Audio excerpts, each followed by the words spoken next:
Get rolling here. Just gonna have one last little sip of tea, and we'll dive in. So, Whiskey Trail is aligned by Elixir Distillers. Elixir Distillers own the Tormore Distillery. They're building Port Tentruan Distillery on Islay. They own the Black Tot rum brand. On the whiskey side of things, they have Single Malts of Scotland, um, Port Askeg, Elements of Islay, and then Whiskey Trail. And my understanding was Whiskey Trail was always the range that they used for stuff that they didn't know where to put it, or maybe it was a little different, and it wasn't something that fit with their Single Malts of Scotland single casks. By virtue of them being Single Malts of Scotland, grains will never be a part of that range for obvious reasons. Um, and then you know, some other curiosities to flush it out, because I think it's fair to say that the volume of old and rare grains or blended malts maybe isn't quite what it used to be. So they'll offer one of those every once in a while, but some other bottlings as well that they feel are kind of different or unique. So um, that's where Whiskey Trail comes along. These bottlings have been exclusive to Kensington Wine Market for, well, as long as they've been coming to Canada, which is fun. Kind of one of the little perks of having a good relationship with them. The two lineups that we've got tonight are the Knights and the Highland Coos.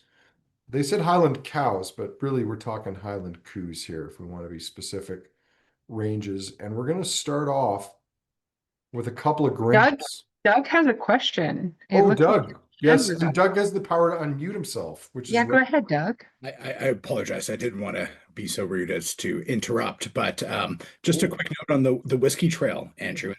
I could be wrong with my memory, but just before a certain virus hit our area, which hopefully is not affecting you right now, we were out at the Old and Rare show, got to go and visit Ollie, and he actually talked about the Whiskey Trail. Those were some of the early days. And if memory serves, he actually spoke about the fact that him and their in-house graphic designer that sort of does the labels for all of it had found a number of whiskeys that they had quite enjoyed for it, but their boss Sakinder hadn't ultimately felt like it was the right time or the right knew where to do it. So they actually took the initiative, I think, and set up the Whiskey Trail as a bit more mhm. um, an independent bottler for special and interesting stuff that didn't normally fit within their existing ranges, and for Mhm. some new markets that they were trying to explore at the time. I think mostly in Asia, but Yeah, and I think, yeah, to build on your point, this is ringing a bell now. I mean, that was a fairly salubrious meeting you joined me for, going into Sikinder's collection. But even before that, there was office drams, many office drams enjoyed. That sounds Um, lovely. it's how business can be done, not often anymore, but in some places. Yeah, and I think kind of to build on your point there, it was a way to offer exclusivity on things that they can't with single malts of Scotland, because their markets, if they get that, all expect to get at least some of everything, and that's not always possible. So yeah, thanks for adding in on that. So Strathclyde grain, one of the few. Well, I guess there's not a few. There's not a lot of grain distilleries still operating in Scotland. I think roughly six or seven, if memory serves. You don't need a ton of grain distilleries because they all create a style of spirit that's fairly similar. Now, we can debate that because tonight we have two different grains that are quite different. They are quite old. Um, but this has always been kind of the mystery, because I know in the case of Strathclyde, which we're going to try first, it's always made with wheat. Invergordon has been made with both wheat and corn, or as they like to call it in the UK, maize. So it can be one or the other. And my understanding with them, historically, it's probably more wheat now than not, is that historically it was a cost thing. Like whatever they could get the cheapest yields to create alcohol from was what they used, because no one cared what Invergordon tasted like. They were only after alcohol to add as a base for blending. And that was kind of the key point. Doug's raised his hand again here. So yes, Doug, feel free to chime in. And you know what? We've given you the godlike powers. You can just chime in as you see fit tonight. I very much appreciate that. I apologize for being rude, It's and not rude at all. Raising a hand is like the least rude thing you can do.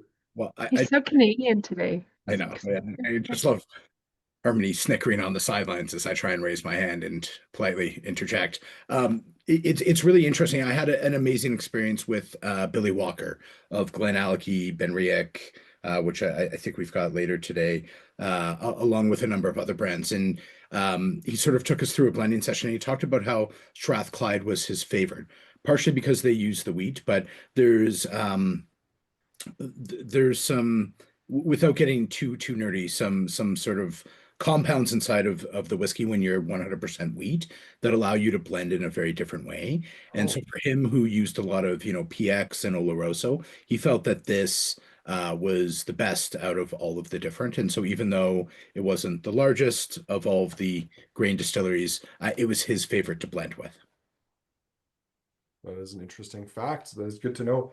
I mean, well, why don't we dive in here and taste them, and we might see if that is indeed the case. If one, and I mean, be interesting to know what his criterias were for that. Like, was it because it had more character, or was it because it had less character? That was really the driving factor for that. But sorry This to go off derail that thought, but like, was that kind of his point? Was that he liked the flavor compounds that were in it as opposed to just it not having any? No, if memory serves, it was one very specific chemical compound that I was about to muse on, and I'm like, you know what? Yeah. It's being recorded. I should probably Right. not just make up Oh, stuff on the okay. spot. So there was one specific chemical compound that he had mentioned that when it interacted with PX and Oloroso, Hmm. some of these heavier spirits, didn't tend to clash quite the same way. But pardon me, Okay. sorry. Well, interesting. All right, Harmony, like let's dive in on this. I'm going to put it up on screen. You can tell us what you're nosing.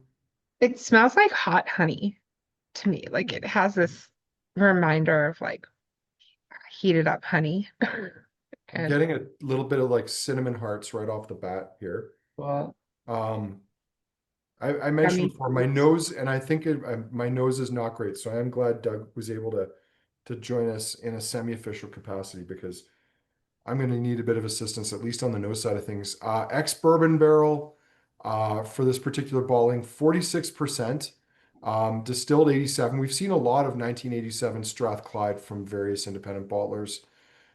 It's fair to say that a lot of these parcels that get sold off, I shouldn't surprise you that you should see independent bottlers bottling a lot of the same years of things like this because they were often done at times where probably they needed it off their balance sheet or they needed some cash and trade it out in bulk and spread around. I suppose the other part about this, I mean, and this is the interesting aside to Canadian whiskey because you've got Alberta Distillers here in Calgary, which effectively is a grain distillery too, but makes rye. They have a pot. I think also have a horizontal pot still, which is unusual and fun. But distilleries like that that produce in an industrial scale often sell in an industrial scale too. So you can't just go and get a cask or two of it. You got to buy a tanker full of it. And I'm sure that some of the deals for grain like this are the same. Like they don't want to be bothered with people just buying little bits and pieces of stuff. They're probably buying tankers full of spirit. Well, Um, the so sorry, I was just going to say, I know with some of these, the vast majority, especially on the grain side, is destined for blends. And so Mhm. you're setting aside parcels of whiskey for, future blending. But some of the most legendary sort of parcels of whiskey, grain and otherwise, come from these unused lots where there's, it's destined for a big blend. All of a sudden, Japan doesn't need a bunch of 1996 grain, or rather malt, from sort of the west coast of Scotland. So all of a sudden, this legendary sort of vintage gets created. And notice, yeah. All, yeah, one giant vintage. Or 1972 Invergordon. There was a lot of really gorgeous, like early 70s, especially 72 Invergordon out there. Some good tasting notes in the chat.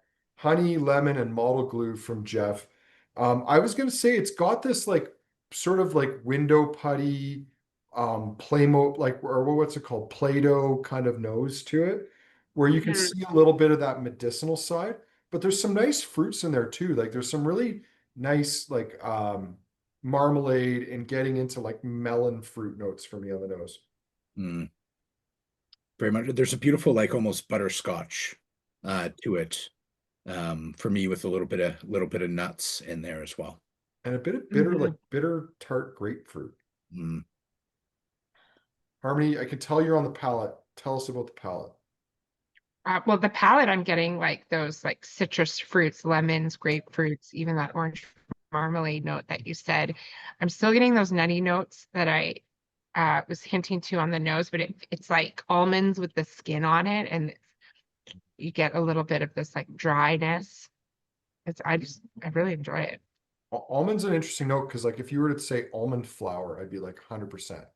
Like, it's Okay. kind of like ground I, up minced almond. yeah. I was just snacking on almonds earlier today, so Very, like, it's quite floral and soft. Um, like a lot of grain whiskeys, there is this kind of medicinal note, but it's not like an Isla Peat medicinal note. It's more like a clean chemical solvent sort of note that's almost yeah. always in there. And at 35 years of age, that's usually rounded out nicely. I think it's one of the reasons why a lot of younger grains are kind of less pleasant to drink, even if they've had like a lot of oak laid on top of them. But it's mellowed quite nicely and it's quite delicate. I mean, not knowing the specific flavor or chemical compound, Doug, that Billy is on the hunt for in this grain, I think it's easy to see why someone would want to work with it because it is very clean. It's got a very clean profile to it. So I need to ask both of your opinions on this. Mhm. And I don't know if it's possible to put the graphic back up very quickly of the label, but I, Got it. I found the label quite an interesting one, and I love to feel like what do you think they're trying to tell us or describe with this very sort of Crusades like label that we're looking at? So is that the question, or is there a second question? No, no, that's it's not a complicated thing, nor am I a complicated man, my friend. Oh, It's really that's this is a little bit different of a whiskey trail style label than I'm used to. we're all uncomplicated to ourselves, but to others remain a mystery as must. But I hadn't really thought of it that way, but I mean, there's always, I think with a lot of these things, there probably always is some kind of backstory to them. And I don't know, maybe without going through the whole Knights range, it might be hard for me to make a solid guess, but it could be like, I don't know, maybe it reminds them of old churches would be Hmm. like one thought. Harmony? Harmony. I want to play chess when I look at this label. Oh, It also reminds me of playing cards, and I always was yeah. wondering if there was some sort of like hints to flavor profiles through the colors or some of the artwork, but I can't see it very well here. But it looks like there's like a flower and then possibly something round over his other shoulder. There's Um, definitely a lot of oak barrels lingering around behind him. So, and um, then Fraser said it has a light metallic note. I'm like, that is armor. I there don't you go. All I hope for is at some point in the future, if you do a single cask or some special release with Whiskey Trail, and they do something like this, to Jeff's point, you get them to do a stained glass light for the shop that you can put up Oh, with it, yeah. because I think that's a great idea. I mean, it's interesting because on the one hand, and I can kind of put them all up. Uh, I mean, I'll be honest, I don't think they were my favorite labels from Whiskey Trail when they came out. Not because they don't look cool, but because they're all kind of similar. Like they're very similar. Same with the cows.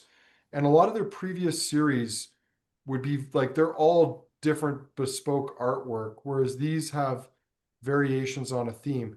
Now, looking at them kind of more collectively, it makes me think of like Nintendo 64 era video games for some reason. Um, know.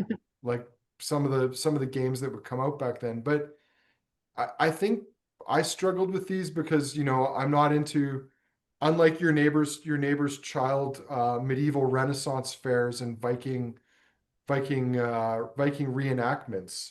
So that aspect to me isn't super appealing, but they are cool labels. And Doug, I'm interested to hear like if you've thought about this, if you've got a theory or some insights that you've come up with about some of those details that you might have seen in there.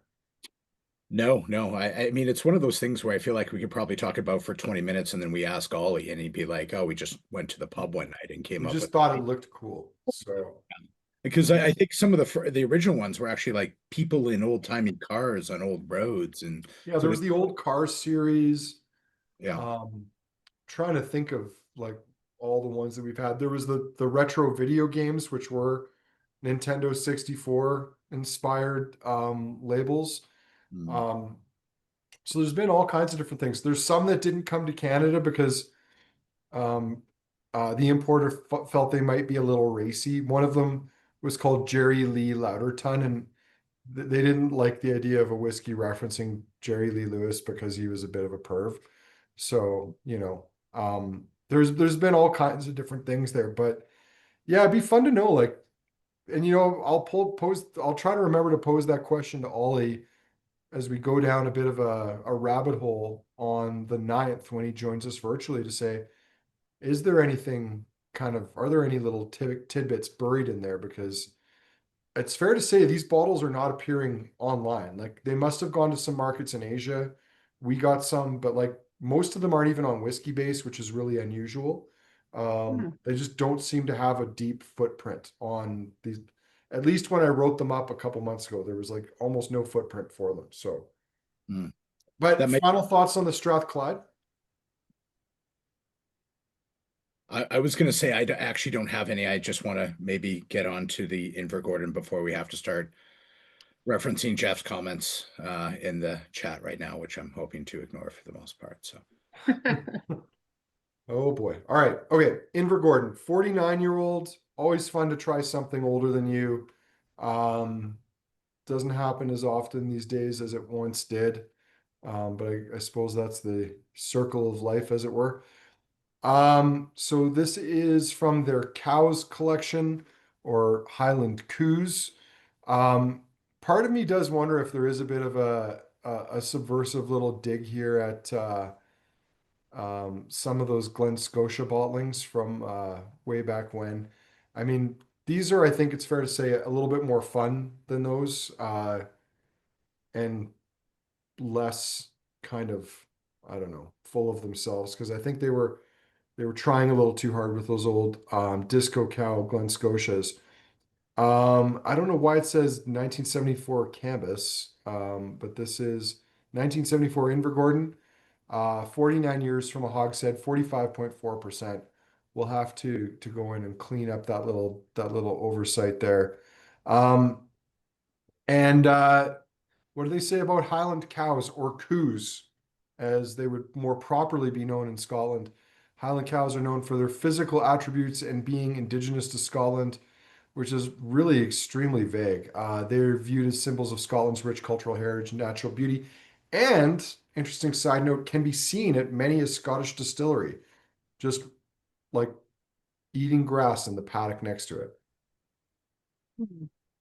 mm, I feel like Highland cows are trending right now, so that might be part of it. Everyone loves it.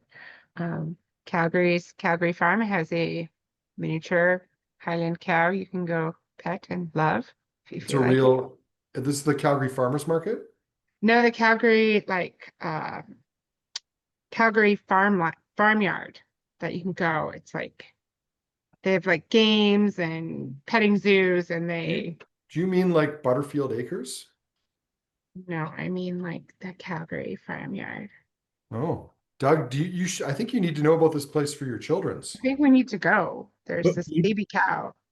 believe it or not, the last time I was in Scotland, in honor of me being there, my wife took the kids to another farm with a couple Scottish coos in it. Hmm. But I believe that was in Balzac.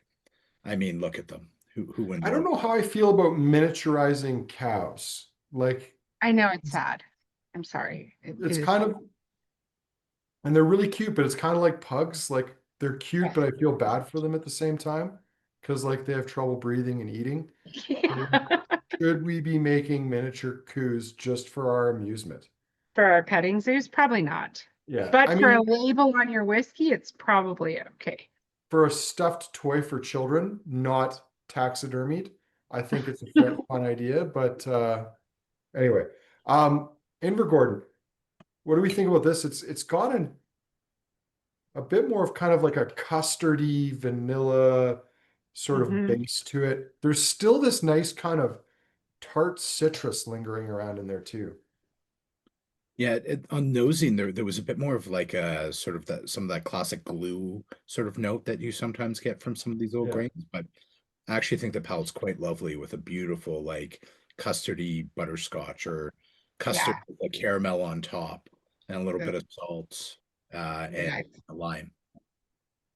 Oh, So I mean, lime's a good note. you can still I see there it's got that like slightly medicinal like element to it, but mellowed nicely. You know, from a drinking standpoint, I realize one is quite a bit older than the other.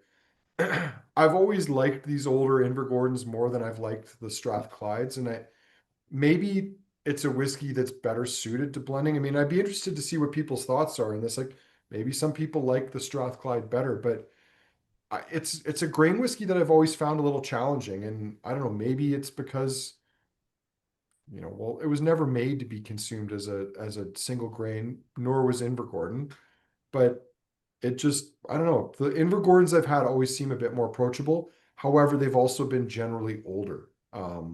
So they've had more time to get those like nice oak tones from the cask and to round out as well. It's also like it feels heavier and bigger than the last spirit. Mhm. Like it, it's I don't Yeah. know. It to me it has more like depth of like butterscotch and some chocolate notes. Um the the medicinal note is still there, but I find like there's enough weight to it that it doesn't feel out of place. Yeah. Um, Um, well, I mean, 14 more years in oak might be part of that, but then I guess it also depends on the cask. well, do I'm we know what the wondering, cask people in is? the chat, like I realize not everyone's probably had the chance to try a number of Strathclydes, let alone Invergordons, but like I'm curious to know if people think they have a preference of one over the two just based on either these two whiskeys or their experience outside of them. Because if I had to vote, I think I would vote Invergordon. But again, I've not had a ton of experience with Strathclyde. Most of it from Whisky Trail and Cooper's Choice. Like, Yeah, yeah. I think that Invergordon just feels more complete. mhm. Yeah, I quite enjoy the Invergordon, especially on the palate. I think they're very deep and rich and Mhm. like a lovely dessert dram to have with Yeah, like a tiramisu or something else like that after a big meal. yeah. Absolutely. And going back to the Strathclyde now, like it's a little difficult.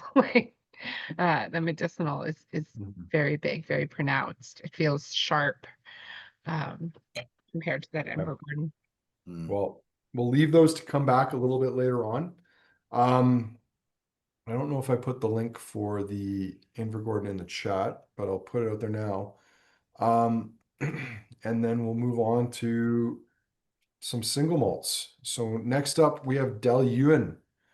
Um, this is we're doing the 9-year-old first, I believe, right? Yeah, no, the 13.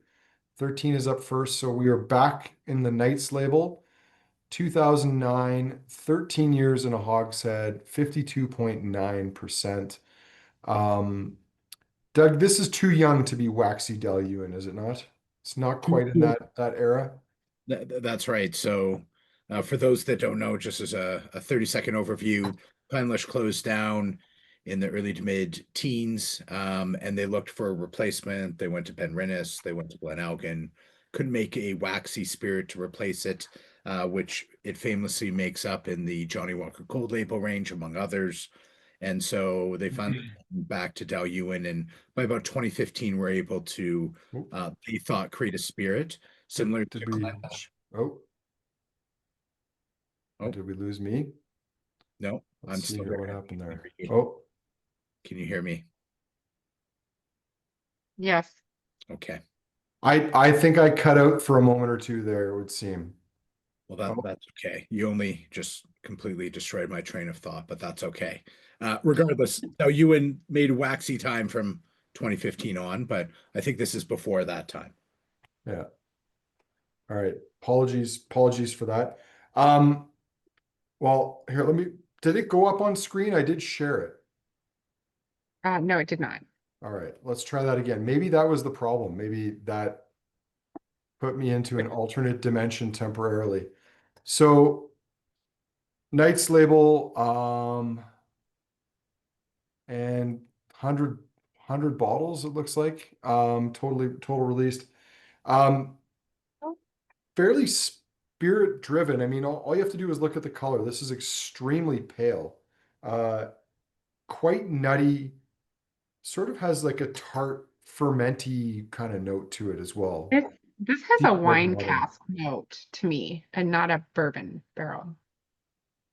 Well, it just says hogshead, so it I think could it's be ex-bourbon. a wine hogshead. Yeah. Um, I did write up notes on these, and I don't know. Um, yeah, my general comments on it were that it was kind of naked and funky. This is quite a funky Ben Nevis. Dailuaine. Dailuaine, sorry. I think I went to Ben Nevis because of the funky word, but um, It's a like we. very naked, fainty sort of spirit. It feels like Mhm. probably in a very dead hogshead. Yeah. Well, I mean, it reminds you like a little bit of the coppery kind of four-shot notes. Is that what that is? Well, Dailuaine sort of historically known as a bit meatier and bigger Yeah. spirit historically. Hmm. So lots of volatile stuff in there. Well, it makes me think of like if you were in a artisanal place that was trying to both make cheese and apple jelly at the same time, like both of those things like going away in the same place, and neither of them yet completed. They were both kind of mid-production. I get all lime Hmm. cream pie out of this. Hmm. It's like very sour, like crab apples. Mm-hmm. Mm-hmm. The palate's quite tart. I mean, that fainty four-shot kind of note, those like bits of copper. Mm. And this is 13 years old, but it's from a rather tired cask. So this cask has not really done it much other than let it sort of oxidize and mellow somewhat. It's not added much character to it. I'm gonna go on a limb and say I don't think this is a wine cask. I just think it's really funky and a little bit meaty. Um, it's just really, really naked. Yeah. The palate I don't get wine cast on, but on the nose initially, I very much thought it was. Hmm. This is one of those casks that, I almost wish they had forgotten at the back of some warehouse for another 20 years. And Yeah. I think some beautiful fruit and tropical notes would develop in sort of their Mhm. mid 20s with it. But right now it's very cool to taste, to be able to taste sort of what they were making at that Hmm. time in Dailuaine with it. But it is not entirely for the faint of heart either. Yeah. Oh, I see what you did there. Um, the like we've seen some other Dailuaines in the Whiskey Trail range. Most of them have been really heavily sherried, and it would be interesting to see like going back if any of these casks were from roughly that same period, because then you could really see what like sherry casks do with some of these meatier, slightly sulfury spirits. But to your point about leaving it 20 years, like I'm not sure that it would have been on the table if they only got 100 bottles and it was already down at 52.9. Probably the decision was made to bottle it because it just like it wasn't going to last that long. Now, they could have re-racked it, but Mhm. maybe that's just not something they wanted to do. Mhm. Harmony, Yeah. any other notes on this one? I'm undecided. I look forward to revisiting. Yeah. Chris Yeah. and Sarah like the sour sweet notes. Yeah. Again, Here's, sorry, Doug. sorry, I was just gonna say it's these big worm tub sort of distilleries, right? Like Yeah. Mortlach or Craig in sort of the space side that it's a big spirit for sure. Yeah. One fairly long fermentation too, like 80 to 100 plus hours. for their typical distillation, which is fairly long, especially for Diageo. And, you know, then putting it into the worm tubs, you're not going to get as much copper contact. So not only are you going to get like it a bit more funky, but you're also going to get a bit of a sulfury kind of note to it, that meaty note as well too. I was going to say it reminds me a little bit of these German cookies that are kind of like the cookies themselves are nuts with some kind of a glaze and often like some maybe dried cherries on top, but then underneath it, like there's a layer of dark chocolate. And I don't know what these exact cookies are called, but I know that the German deli that used to be on 14th Street and then moved down onto Elbow Drive, they used to sell those cookies way back when, but very, very specific, sort of austere German cookie. Mm. Interesting. Mm. They also had sandwiches they made with butter cheese, which I miss dearly. Um, you know, a good bun, mayo, butter cheese, some cold cuts. It's a classic mix. Um, shall we move on to the BenRiach? Yeah. All right. So Ooh. I think we are back to the cows. So this is a 15-year-old BenRiach, 2008 vintage, hogshead, filled in 2008. I mentioned the 2008, 52.1%, 15 years of age. We with this one we get not one but two coos for the price of one on the label. These could be some of your, I think they are some of your juveniles here, Harmony. Adorable. Yeah. I dig it. But once more, we've got a rather naked, well, maybe my nose isn't quite there. I'm Is finding this it somewhat naked on the nose. Like it's not a ton of, um, is uh, it peated? I will have to find out. I don't remember. It's very malty. Yeah. Jeff is wondering what the steak tastes like. I have to think that they're too young for that. Is it, I wonder what the state. Well, that would be veal. That would just be Highland Coo veal. So if you've had veal, it's probably not that much different. Jeff, is the noose Noosekin, is that you? That's what you think those cookies are? Yeah. Okay, And Chris and Sarah said Florentine. oh, okay, Florentines could be. Yeah. Don't have much German heritage in the woodpile, so I don't know personally. But yeah, Harmony, your note about the peat, there might be like a trace of that there. Like uh, there's something. It's as to Doug's point, it's very malty. There's a this kind of clean earthiness to it on the nose, like kind of a, I don't know, Mhm. mushroom powder, if there is such a thing. Well, I guess the mushroom part, I bought a tub of like mixed dried mushrooms once at Costco, thinking it would be a good idea, but it takes like 3 days to rehydrate one. Nightmare. So I'm going back to my original tasting note on this that I did a few months back. And I do make a faint whiff of smoke on there too. And Nature Valley granola bars. And I think if I was going to be more specific than that, I would say probably peanut butter Nature Valley granola bars at this point in time. Yeah, you're getting a nod from our audience. Yeah, well done. Mhm. There's almost like an underripe, like plums note to it. A little sour, just a hint of sweetness there, but Mhm. yeah. The palate, I think, again, has a trace of peat there, but it's not like dominant. So Slightly ashy on it the is quite palate. ashy. But it Yeah. makes you wonder, like, because the peated Benriach has been fairly prominently peated. Yeah. Um, is this like a transitional batch? Like, was this spirit that went through shortly after a peated run? Um, maybe they didn't clean things, or maybe they did a more lightly peated batch. Like, I guess we don't really know. Maybe they got some BenRiach spec malt. Well,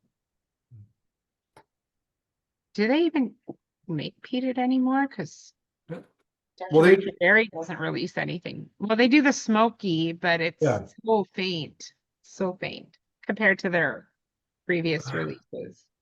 Well, we could talk about why that might be. And I think part of it is Brown Forman chasing the wrong part of the market and trying to make something that is more broadly approachable than maybe what Billy would have gone after. Yeah. Which is a mistake because if you're chasing customers that like peated stuff, give them peat for God's sake. Like that's what they want. They don't want like a modicum of it. They want a lot of it. So I'm yeah, getting like fire roasted jalapeno next to a smoked chocolate chip cookie, which I have made before, and a smoker. That is a fire tasting note right there, Harmony. Well done. It is. It's got this I like charred jalapeno note. I would riff on that for a bit. It's more like a smoked poblano pepper to me than a jalapeno. But I think the pepper and the smoke, you nailed that for sure. And My it guess, does have a little bit of a spiciness too. Mm-hmm. sorry, my guess is that this is an early peated, former peated cask of BenRiach that Mhm. Billy bottled at a single digit age. And then in 2010-ish, 2009, whenever this was distilled, they reused the barrel for a non-peated batch. I was wondering that too. I really enjoy this. Mm. It's better with every sip, which I would argue against the other one having that same quality. I love how Jeff keeps saying things are greater than others um, throughout the chat. I'm enjoying this, Jeff. Keep it up. It's fun commentary. I mean, yeah. I feel like We've said this before too, that there is there is a theory, and I don't know. I believe I lean on it a bit more than I used to. That Billy may have emptied the cupboards a fair bit before selling BenRiach and especially Glendronach. But Mhm. yeah, I mean they dumbed it down, and I don't want to be the guy who said it, but I did say it when they bought it. I said they're going to ruin it. And Uh-huh. maybe that's a bit harsh, but they definitely did not understand what they bought, and I don't Mhm. think they respected it. And I think that's the shame. But I wouldn't disagree with that statement. yeah, Very good. Very cool. but I like this whiskey. Yeah. I was a bit on the fence when I did my tasting note on this, but I think it's showing a lot better. It still has some nice kind of granola notes to me, a little bit of honey in there, very, very mellow peat, but just yeah, this is this is fun. It's drinkable. It's a tad on the expensive side, I will admit. I think, you know, I guess it's actually not bad. 180 bucks. I thought it was over 200. I mean, still high-ish, but I mean, for a good single cask, it's not an atrocious price point. No. Anytime that we can get a cask this age and have this long of a discussion and pulling out of different tasty notes out of it is always the mark of a good whiskey to me. Yep. There's complexity and depth there, and that I also appreciate. So, As opposed to the previous whiskey, which maybe would fall under the category of interesting. I, I mean, I wasn't throwing stones. It wasn't meant much like the comparisons in the chat. Number one Jeff might be better than number two Jeff, but at the end of the day, each is an interesting Jeff. So, Oh, yeah, there you go. Um, is there ever a well-priced BenRiach? I mean, there used to be. Like our 1983 BenRiach cask that was 29 years old was $195. Like that price is stuck in my memory, and that was pretty good value back then. But sadly, that ship has sailed, as we all know. All right, we're on to the first of two Blair Athols. Um, sadly, you can't really call them Blair Atholi. There isn't a fun plural for Blair Athol, I don't think. Although we could workshop that. Maybe someone can come up. Blair's Athol, Sammy, I like it. All right, we're already stewing here. But here, let's put it up on. We'll put that whiskey up on screen here. There we go. So this is a pretty good value bottling. 2009 vintage, 11 years old. Ex-bourbon hogshead, 58%. I believe this one is, do we still have this one, Harmony? We might, Uh, yeah, I think so. Yeah, we have this one. but we're out of the other one, the next Yeah, one. we're out of the other one. All right. All right. So here is the one we were up to. So back to the night's theme. I don't know, maybe there's some tasting notes in that image to pick up on. Were they at a disco club and then saw a night and then came home and made labels? Like, I question. don't know, maybe one of them, although probably not the designer because his name is Rajbir. He probably didn't go to church. But I don't know, maybe Ollie had to go to church for some reason and was admiring the stained glass, and that's where the idea came from. But who knows? Or they were at Heritage Park 2 weekends ago for the medieval fair slash historic reenactments. Sorry, I missed that. Yeah. I'm not, but I am. I'm so confused as to how Harmony knows there's still disco clubs around in this world and how Are you you kidding? I call everything by its original good name. I know they're called like bars or a well, I think dance club. a disco club in an old, like a deconsecrated church would be pretty baller, but Yeah, I would go to that. also probably not a sustainable business in the long run. well, listen, much like Andrew LARPing on the weekend at Heritage Park, it would be a fun thing to experience. My wife had to explain to me what LARPing was, based on some photos sent to me of my godson. So I now know what live action role playing is. You've never seen what is Well, it, role models? no, I know people do it. I didn't know it was called LARPing. I mean, I think it's fair to say I am not the most hip with the kids. Um, Well, maybe you were hip, and that's why you don't know. maybe. All right, what do we think of this Blair Athol? It's got that little bit of iron, that little bit of like kind of like dried blood sort of note that's in a lot of Blair Athol bottlings. Well, let's take it back to what it is, iron, but I'm also getting some nice like fresh raspberries on the nose too. Mm-hmm. I get the raspberry note. Almost get Sorry, like Ben? an apple sauce or an apple Applesauce? Yeah, honey. I don't know if you said strudel, but my mind went to strudel for a moment there. strudel. Yeah. Just the mind with watching Christoph Waltz menacingly eating a strudel in occupied Paris.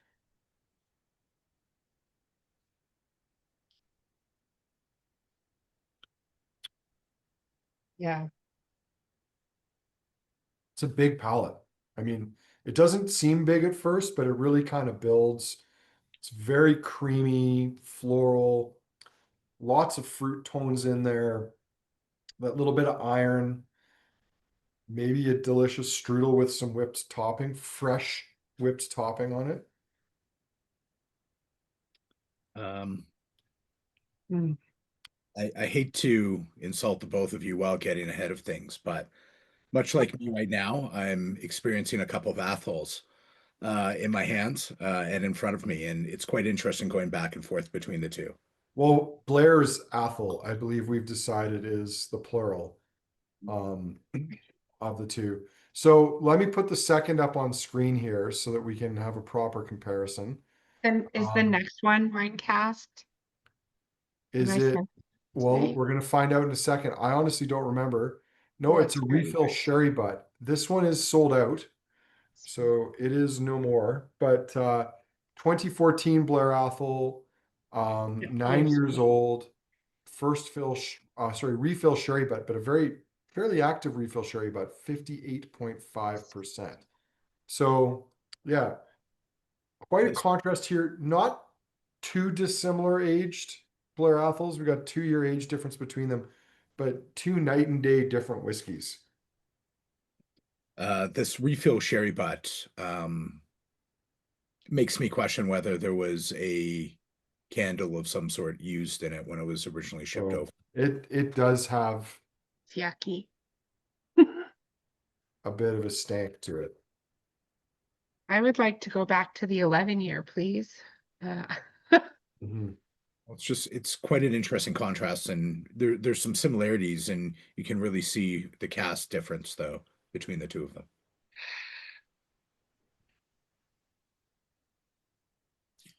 I mean, I think it's more barrel char than anything, but there is almost a faint twinge of smoke on the 11-year-old, which is interesting. Or Doug, to your point, I mean, Diageo fills Blair Athol predominantly for blending. Who's to say that it wasn't put into a cask that had previously had a peated malt in it? I mean, Stranger things have happened. I was going to say sulfur candle, actually, whether in another life when it first came over, if it came over in the 80s with it or something else like that. And it's been refilled now and kind of stripped out a little bit, but there's Well, I still was going back to you think there's sulfur on the 11-year-old or on the 9-year-old? Like the 9-year-old for sure. Yeah, for the sure. not the 11-year-old. Yeah. I don't know if the 11, but maybe. Perhaps. The 9-year-old has got a like a beef bouillon oxo note to it.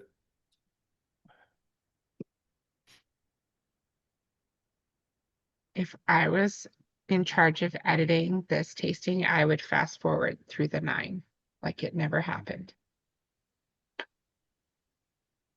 There are people, our Germans, our friend Wojtek, that enjoy Oh. whiskey like this. Yeah.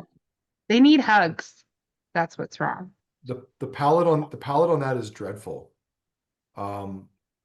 I haven't this is the one I didn't do a tasting note for because it sold out before I could do a tasting note for it. Sorry if you bought one because it is not pleasant. I mean that's a Much shame. That's a shame because fun to do a comparison of two young Blair Athols, one in an active cask, one in a much less active cask. But yeah, I did not I don't really care for that. The 11 also has this nice, it's like chocolatey and peppery note again, like peppers and pepper. Lots of like, I don't know, stale wine gums. I think in addition to being sulfured, it almost tastes corked. Like it's got this weird mouth coating thing. I don't know. I I I don't like that. Doug, there are people out there who do like that, but I mean this is not sulfured spirit. This is like flawed sulfured cask. again, I don't mean to get ahead of ourselves from a tasting perspective, but this exact conversation makes me so excited for the Glenfarclas family cask tasting that's coming up. Oh, that's a little bit of getting the cart ahead of the horse, but I like it. We'll take it. Yeah, he's allowed Um, to be passionate. I'm very excited. I love family cast tastings. It makes me sad we only do one a year because I but, love them. but Doug has foreknowledge because he was there when they picked the 2009. Yeah, So it's very important. we're gonna find out. We're gonna find out. That might be a lead into. Nope. I will just say that I was outvoted. Outvoted.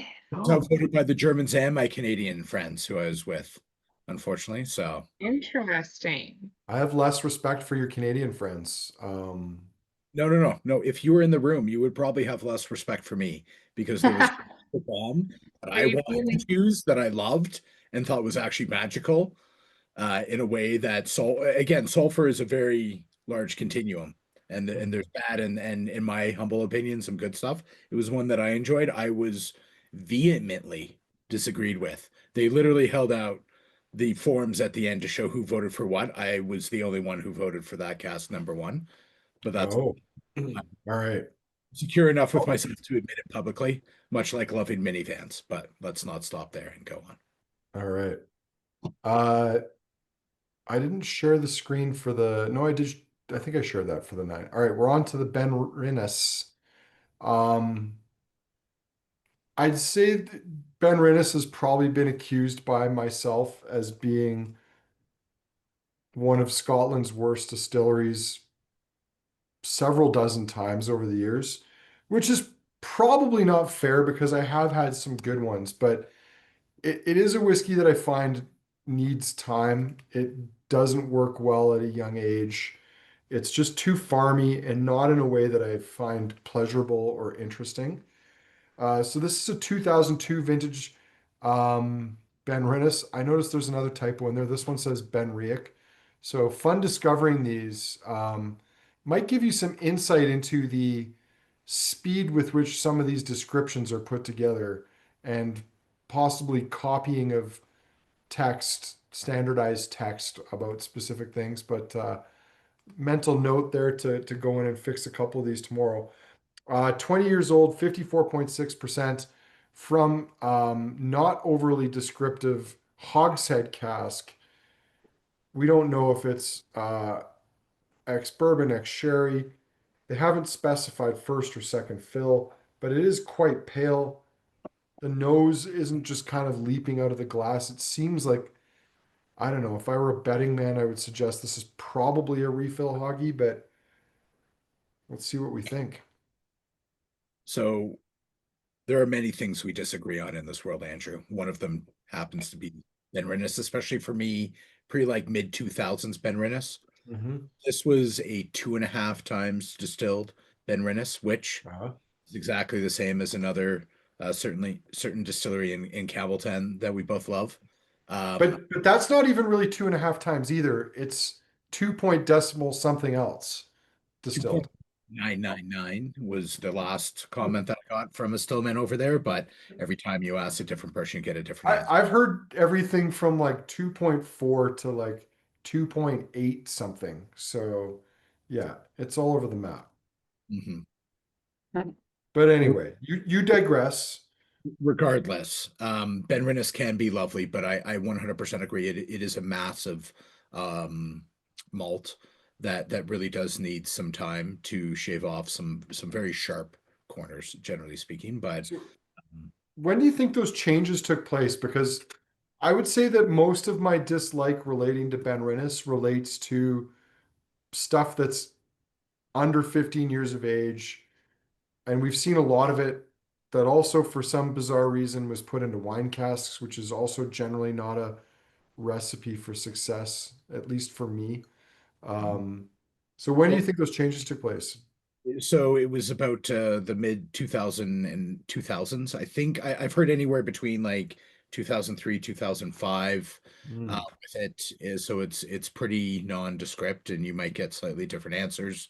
mhm. But regardless, much like Evan and his spelling errors on the website, I try and not judge too harshly on these things. So, Oh, I mean, only because I say that because Jeff is literally talking in the chat about sending emails to Evan explaining the typos, which oh, Jeff, does he ever respond? Yeah, I send them all the time. Um, does he fix them though? Yes. Yes, he Oh, does okay, perfect. immediately. Amazing. All right. Well, I'm glad to know he answers someone's emails. So, just Well, he saying. doesn't answer my Instagrams, as Tom also learned with me live on our Oh, last chat, that he mhm. doesn't check any Instagram message that I have sent him. So, Doug, I think where you and I might agree on this is that in my initial tasting note on this, it was that Ben Rennis doesn't get interesting until it's at least in its 20s, which I think in my way is a backhanded compliment of sorts to the distillery. Um, but I find the nose is quite pleasant. It's soft. I mean, nice oily, nutty tones in there. My original notes here had coffee crisp candy bars, which I still get on this, and double caramel corn. Um, I don't think my nose is quite as sharp as it was when I wrote that note, but I still get that sweet kind of caramel corn note too. Mhm. again, I think there can be some lovely Benrinnes. There can be some very challenging stuff, especially at younger ages.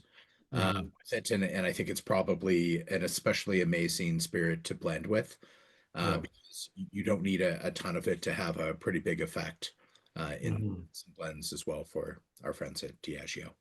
Still very malt forward on the palate, but it's more interesting than at a younger age, and it's very fruity as well. Like it's It really is. developed these nice expressive fruity tones. Harmony, what are you getting? I get a lot of that like pre-mixed cherry pie filling. Mm. That's like slightly oxidated and yeah, Pre-mixed it's got cherry pie filling. like Is a that like out of a can. can? Yeah, like out of a can. Okay. Um, and yeah, there's still some like chocolatey, malty notes. You also get some nice kind of citrus Mhm. coming through. The longer I nose it and taste it, I get that little bit of citrus on the finish, but mostly chocolate. I'm getting a lot of chocolate now. My original tasting note is full of chocolate bars, crunchy, fruit and nut, O. Henry, and milk chocolate gummy bears. Which you don't see often enough. Mm. I like Also, sorry, Doug. these. I was gonna say also, I probably would not allow myself to eat frequently, but would dabble just to know. For me, this is almost like that sweet spot between like 20 and 40 seconds of a double bubble gum, right? Where you're chewing Oh, it, it's wet and chewy, and there's a solid 20 seconds of flavor that you're getting out of it before it Your totally jaw. turns on you. And And your jaw hurts and it's no longer fun. yeah. Just Well, yeah, I was gonna say that's the point where it just starts to tire your jaw. yeah. Um, freeze-dried Skittles, Sammy's What? saying. Never heard of these. Recently I must. tried freeze-dried Skittles. Can we find them? Can you get those Interesting. delivered to the shop? Is it on Uber Eats? I don't know. That sounds like Stampede Carnival Fair. Maybe. Yeah. Well, I quite like this Benrinnes. I think it's very drinkable. Price point on this, you know, 325, I think is high. Um, but I think it's a good whiskey, and it is a Benrinnes that I like. And that is not, those are not, those are three words I don't say very often. Benrinnes, I like. So, um, I also think this could have gone on for like another 10 years and it just would have started getting really, really tropical. So I guess part of me wishes they'd left this to let it just oxidize. But you can't always do that. So, and who knows, maybe they've got more. I'm going to go on a limb and say there's still a lot of early 2000s Benrinnes sitting in a warehouse Yeah. palletized somewhere. Yeah. All right. Shall we move on to the last one? Um, Before we start our speed round. Yeah. Um, Wow. Pretty sure I put the Ben Rennes I did into the chat. So one more, the 38-year-old blended malt. And I'm gonna love hearing some speculation on what people think this one might be, because I've got a theory. Um, I can tell you what it is. Oh, Doug knows what it is. 1985 vintage, Hogshead, 38 years, 47.4%. Now, Doug, are you like a let the beans spill right now kind of guy, or do you want people to speculize in the chat? Oh, did Doug freeze? I think it was your turn to freeze for a moment there, Doug. Indeed. So I think Jeff thinks it's whiskey. Harmony says he nailed it. My kind of theory on this was that it kind of seemed a little Balvenie-esque, little Burnside-y, but I don't know. So, hmm. Doug, you claim to know what this is. I mean, now unfortunately, my frozen internet has ruined the joke, which is simply that it's delicious. Oh, all right. Boo. I was hoping you had some sort of dark web insight into what this actually was. Um, No, but to be honest, I have two pieces of speculation. One is that it's a teaspoon Balvenie, the other that it's Glenmorangie. Okay. Those were 84s and 85s. There are a reasonable number of vintages of those out there of these allegedly teaspoon malts. So that the Glenmorangie one is an interesting one because if like knowing that, the nose to me is a bit more Glenmorangie like. It reminds me of some of those old bourbon cask Glenmorangies, but the palate to me is seems a bit more rich. It seems to me it leans a bit more towards what I would expect to get from Balvenie. It's Glenmorangie in college, and it just smoked something dank on the palate. It's on the palate for me. It's this wet, woody. It is It's very very musty. Like it's got a good. mustiness to it. Now, we did have a corked bottle of this when we poured the tasting. Um, this one is definitely very musty, but it didn't. We left it for like a day. We were mulling over these whether we thought this one was corked too. And Yeah. Sean, who is the cork, he's our truffle dog for cork in the shop, if you will. Um, we leaned on that this is not corked, but the other one was mildly corked. Oh, it was far from mild. It was corked. Well, it went through an evolution. It didn't start off like that, but it got more corked. Anyway, it was a thing. Um, but this is definitely musty, but for some reason to me, this just makes me think of like that 25-year-old Balvenie double barrel, but just left longer in the cask. Because those Hmm. double barrel 25-year-old Balvenies were always pretty naked. Like they were not first fill bourbon or sherry. They were refill casks. They were quite pale and at a bit of a lower ABV. And this just makes me think of what those would have tasted like if you left them longer. Mm. But I'm second guessing myself now with that talk of I Glen. know. I need to go get my Whiskey Trail tasting kit or my whiskey sponge tasting kit and pull up some Burnside and try and Mhm. figure it out. Some sideburn. Sideburn. Yeah. Yeah. Because Cadenhead is finally has owned the trademark for Burnside for quite some time and just Really. recently added the trademark symbol next to the latest Burns Really? outturn because they got in trouble from another Speyside distillery uh, from the Grant family, a different Grant family, uh, Right. for because another IB had named them, and so it started this chain reaction. It seems down Mhm. trademark trail. So we might not see many other Burnsides other than from Cadenhead is the moral of the story. Well, I mean, they're putting a trademark. There are many whiskey companies that I find to be litigious, and Cadenhead is not usually one of them. So we shall No. see. But Also, Yeah. is this the best time in the whiskey industry to spend money on lawyers? Just put that. Not that there's ever a good time to spend. I mean, there's an appropriate time to spend money on lawyers. Whether there's a good time to when, things are not this, but more this, probably not the best time to be spending money on lawyers. no, I was about to say Tom's absolutely right. I feel like you're walking a very fine line here, my friend. I don't know if your wife's in the room behind the No, computer. she's still in Nova Scotia, so we're good.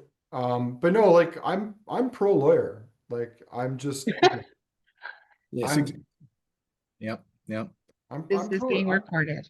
I'm Yes, I pro was about to lawyer, but say, like, well, we'll see what he says when the recording stops and we do finish you this. want to have a trademark dispute? I guess is my point when your business is down substantially. And do you want to spend money on that as opposed to just weathering the storm? But anyway, um, all right, another pass through. we need to do a speed round. Yeah, it's Yeah. speed round time. All right. And the So freeze-dried Skittles are on the way to work. They'll be there tomorrow.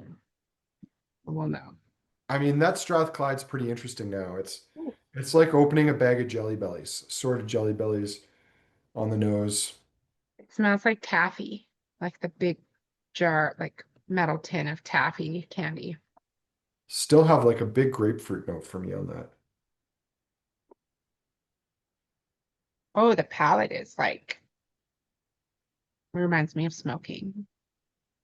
I imagine this is what John Glazer wants to drink in a goldfish bowl glass with a giant ice cube during the summer.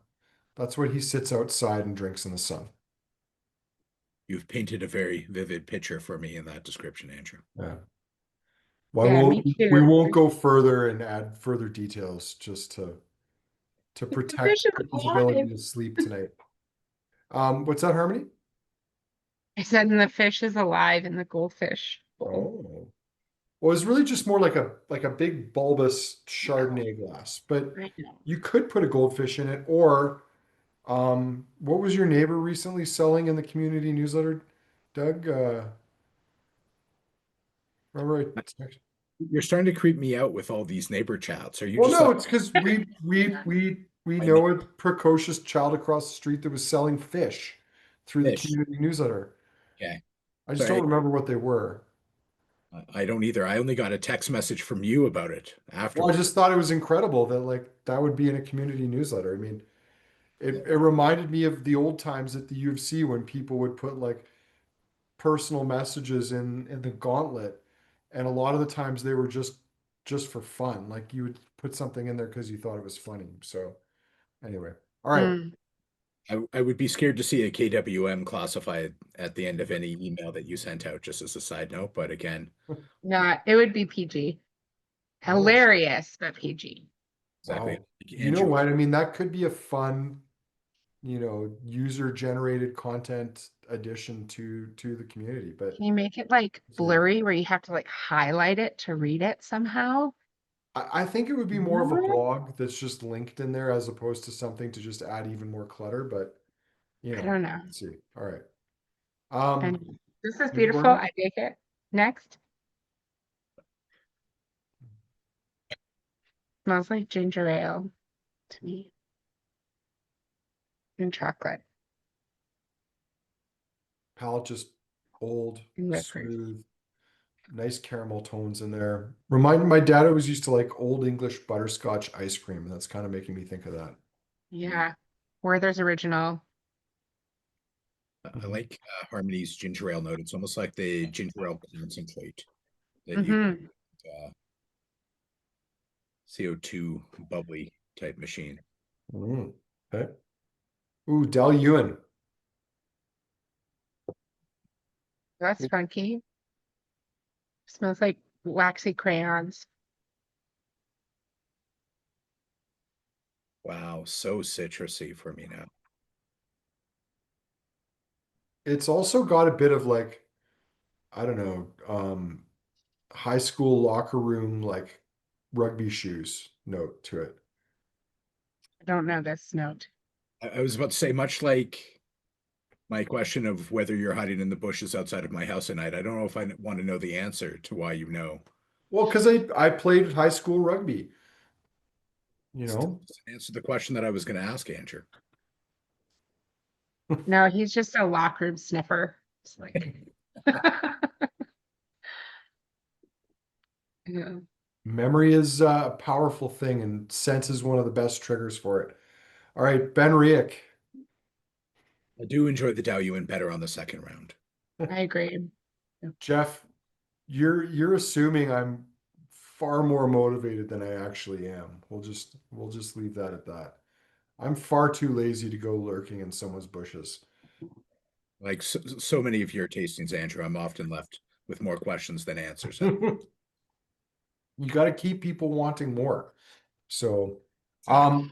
I really find the peat is has grown quite a bit on this, especially on the palate. Very ashy, and reminds me of like natural unsweetened peanut butter. Mm. It's got that oiliness that you get in that too. Yeah, if I was gonna lurk, I wouldn't bother hiding. I would just stand there and awkwardly stare. Like that is 100%. true. This BenRiach reminds me of my summers at my grandparents' bed and breakfast where I had to like mow all the lawns, and my grandpa would just like sit on the steps after piddling around in the wood shop smoking cigarettes. But it reminds me of like the lawnmower and the way his tobacco shirts smell. Mhm. It's a All perfect right. whiskey for that. Doug, any thoughts on that one before we move on? I mean, much like so many of Harmony's descriptions, I'm left a little bit confused and You can't help this, Sorry, brain. were we talking about the whiskey or the whiskey note on the last one? The So we don't. whiskey, like that's where it took me. My apologies on that. And then No, I finished with jalapenos again. Harmony, I defend your right to share your truth. So Hmm. I grew up on a lot of medicated drugs, Doug. What happens inside this head cannot be my fault. Listen. We are a beautiful island of misfits at the end of the day. So absolutely. the BenRiach is lovely though, but just such a fascinating contrast between that and the Dailuaine, which Yeah. are both big and kind of naked in their own way. Yeah. But before we move on to the Blair Athol, I just want to address a point in the chat. I love how there's at least two people in here that have this view of me reading the Bible as though I would actually read a Bible. Like, I don't have the attention span to read a Bible. I don't want to know who begat what or who begat whom. There's just too many begats in there. I did Anyway, a private tasting and stayed at a hotel after and read the Bible to Tony for like an hour. He pretty much slept the whole time, but I almost read the whole first book. oh, yeah. It's very interesting. How has the first of two Blair Athols fared? I mean, you go back to these two compared to the last two, and there's just such a fascinating difference. It feels like there's a lot more cask influence on these two. And I still think it's got that 11-year-old's got a bit of a peat note to it. It's more drinkable than it was before, which is not to say it was bad before. It's just it's kind of opened up nicely, nice fruit tones. I get a little bit of like if you could somehow smoke an orange creamsicle, you get like a smoked orange creamsicle note on there. Um, you don't usually see any Blair Athol OBs. Really, the only one that exists is Flora the and fauna. Flora and Fauna series that you'll sort of generally, I think, is only available in the UK. See them at a lot Yeah. of Diageo distilleries, but the Blair Athols, a pretty heavily sherried version of that, and has always been a little bit of a guilty pleasure out of the Flora and Fauna line, and both of those versions or pieces of that, I feel like. Yeah. There were some older bottlings of Blair Athol released like a decade ago. But I believe they were also fairly heavily sherried as well. All right. I'm I'm not even gonna go back to the 9-year-olds because I want to enjoy the last two whiskeys. So any comments from you guys on that one? It is definitely memorable. Yeah, it's memorable. Well, I mean, there's not a lot of tastings to be fair where we have an outright bad whiskey in it. And it's gonna happen every once in a while. All right, Benrinnes town. In some ways I think this maybe should have been further in the line, like earlier on in the lineup, because it's really showing to be quite delicate and quite fruity. Dailuaine and Benrinnes are sister distilleries inside of Mhm. Diageo. Right now, there's a single crew that's bouncing back and forth between them, and it's even interesting where you taste the Dailuaine or smell the little bit that I have left of the Dailuaine, and then go back to the Benrinnes, and Mhm. there's you can see how there's a beautiful level of fruit that's starting to develop in a way that the Dailuaine would probably get to if it was left longer in the barrel. Mhm. Yeah, the Benrinnes is really beautiful on the nose. I haven't revisited the palette yet, but it's just enjoyable. Very The cool. yeah, going back to your note on that, Doug, the interesting thing is the fruit on the Dailuaine is in some ways more intense, but it's not as like elegant. It's kind of sour and like underripe. Whereas you go to the Benrinnes and it's softer, more elegant, a little bit more nuanced. It's almost like the Dailuaine needs another 7 years in the cask in order to Oh, round out those edges. it probably does. Hmm. But I bet if we were to have a 13-year-old Benrinnes from a similar cask to that Dailuaine, I would probably still pick the Dailuaine over the Benrinnes. I'd be willing to wager money on that. Sounds like Unfortunate. an amazing tasting for me to take your money on Zoom. And All Let's blind him with one Dailuaine and 6 right. Black. Hey, that could be a tasting as blind Andrew with whiskeys he Oh my gosh, he please. hates. And we'll take like submissions and a lineup and just not ever tell you. Yeah. We could do like Creative. a store credit version of Win Ben Stein's money. So,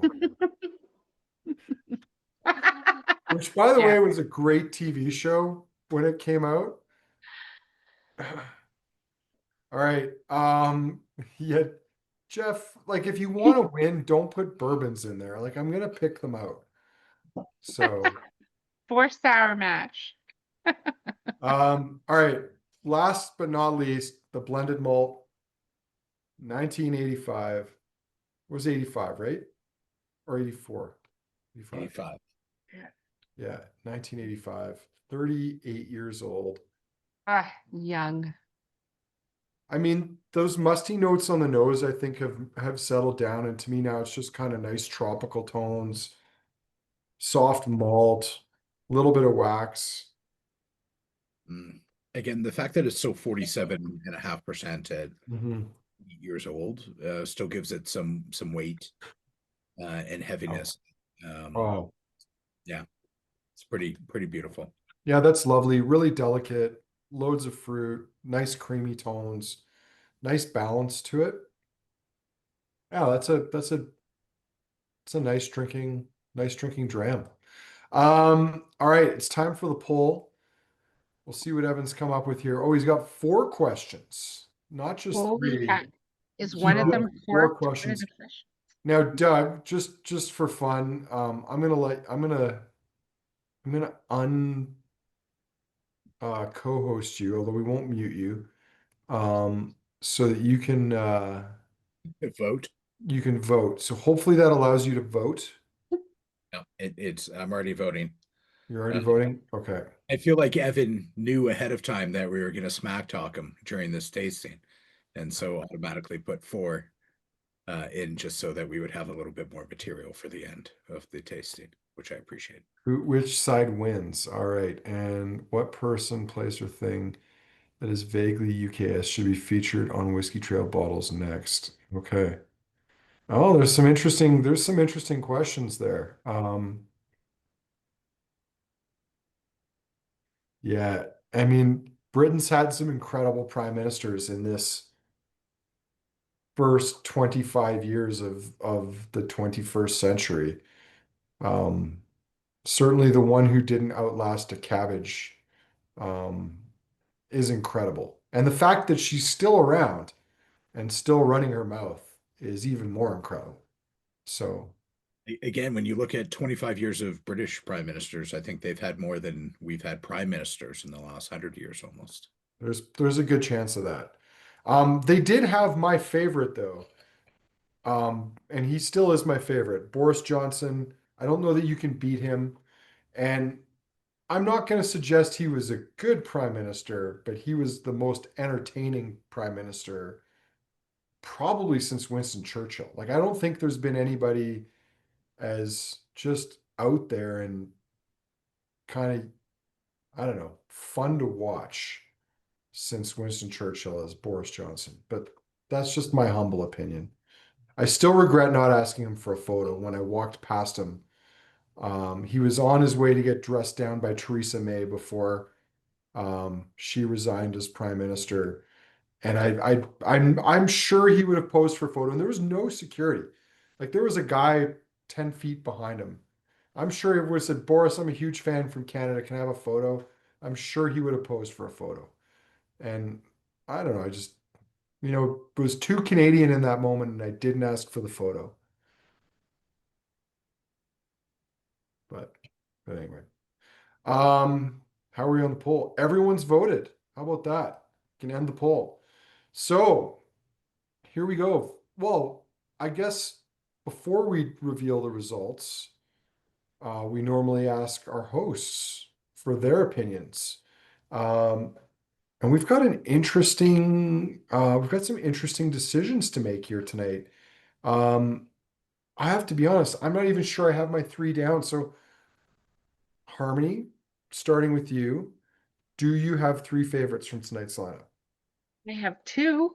You have two. I'll give Oh, you two in line with the poll. My first favorite would be the Invergordon, and my okay. second would be the BenRiach. Okay. All right. Uh, Douglas, I know we let you my vote in the third would be poll. Cows Over Nights. Okay. Just that. Cows overnights. Cows overnight. I've got so many comments, Andrew. I'll try and keep it short and No, concise. like But please don't. fill them in. Fill them in. I mean, for me, it's the 38-year-old, whether it's Glenmorangie, Balvenie, or something else. I thought it was absolutely lovely. The Benrinnes I thought was a lovely, just starting to develop some of those Mhm. fruity notes that I so love and enjoy. I love the Invergordon, much like Harmony. I thought the palette on that was quite lovely. And I'm only still mostly processing your Boris Johnson comments, but very proud of myself for not taking the bait on going Oh God. right. He he was like Oh, Rob was Ford, it? but more credible. Um, just the comedy that ensued from this man. Um, and let me be clear, he was not my favorite politician because I thought he was good. I just enjoyed watching him do stuff and talk. Um, Well, but anyway, much like Rob Ford, I'm looking forward to the Netflix special on yourself one day, Andrew. And I can only aspire to entertain people to the extent that that gentleman did. All right, my favorites, Blended Malt for sure, Invergordon number two, and I'm gonna throw it to the BenRiach. I liked the Benrinnes, but I thought that was a good BenRiach. I really liked the kind of Nature Valley peanut butter granola bar note. Made me think of camping. Fond memories of camping. So we'll leave it there for that. All right, let's see the polls. There are lots of things have come into the chat since too. Um, wondering if I missed anything. Uh, yeah, something about a local marina. Anyway, But the polls are that the blended has come out on top. yeah. All First right. favorite. Well, here we go. Let's pop it up. All right. The results. Number one whiskey tonight is the Blended Malt by really, it's not even close. It stole the show there, but votes for the Strathclyde, the Invergordon and BenRiach came in second. I'm liking that. That's kind of tracking with my votes there. And then look at this second favorite whiskey, Invergordon, followed by Strathclyde, Dailuaine, and Benrinnes. And the blended malt still gets a vote. Um, I mean, I think it's great that the Dailuaine got votes. I mean, it's great that people have their own personal taste and that Andrew, somebody voted for the Blair Athol 9-year-old as their favorite of the night. I mean, we're getting people chanting that this person needs to out themselves. There's going to be confess. Is confess who you are. I love you, but there might be people with pitchforks. is Don't do it, is people. is Wojtek secretly on the tasting tonight and we just don't know? Bless Yeah. their hearts for being confident enough to put that in there. So Uh, This Someone's is why getting these banned. polls are No one's getting banned. anonymous, This is a safe space as long not in the chat. you don't like cross serious lines. All right.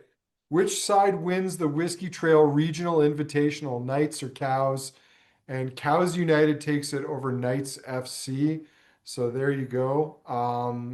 And what person, place, or thing that is vaguely UK-esque should be featured on Whiskey Trail bottles next? The Fish and Chips at Pub series, the former Top Gear host series, the terrible British Prime Minister series you thought Canada had it bad, the barely still standing Castles of Scotland series, and the different Iron Brew flavors series. So the winner there was, well, it's a tie between Top Gear and the barely standing Castles of Scotland. Um, I think it's fair to say there are some incredibly ruined castles in Scotland. My favorite in the space I dug, I don't know if you visited this one, but I saw it on a map. This is before Google was like good and on phones and whatnot. And I would buy an actual map book of Scotland for my trips, and that's how I would figure out how to drive places. And I noticed one day that in the Speyside, not far from Elgin, there was a ruined castle named Doofus. I don't know if you're familiar with Doofus Castle, but this is a lovely little nugget. Um, the North Sea coast of Scotland, there's some quite sandy areas. And for some reason, the person who built this castle decided to build it on a pile of sand. Uh, And heavy rocks on sand generally don't work out so well. And it makes me wonder if that is the origin of the term doofus.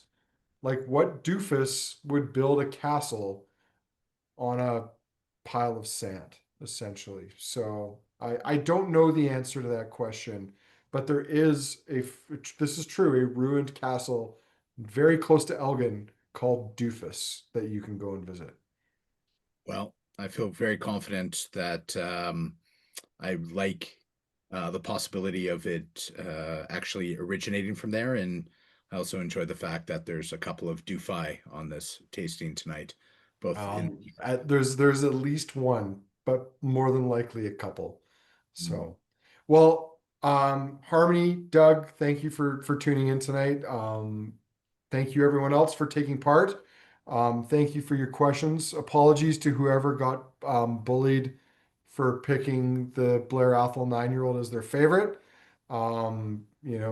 This is, as I said, a safe space for people who like whiskey. Um, yeah, we've got more tastings coming up. There's a sale this weekend. You'll see some notifications about that shortly, Friday, Saturday, Sunday. And I think that's it for tonight. So thank you all for joining, and I hope you have a wonderful night. And if we don't see you before, enjoy the rest of your summer. We'll talk soon. Cheers. Bye.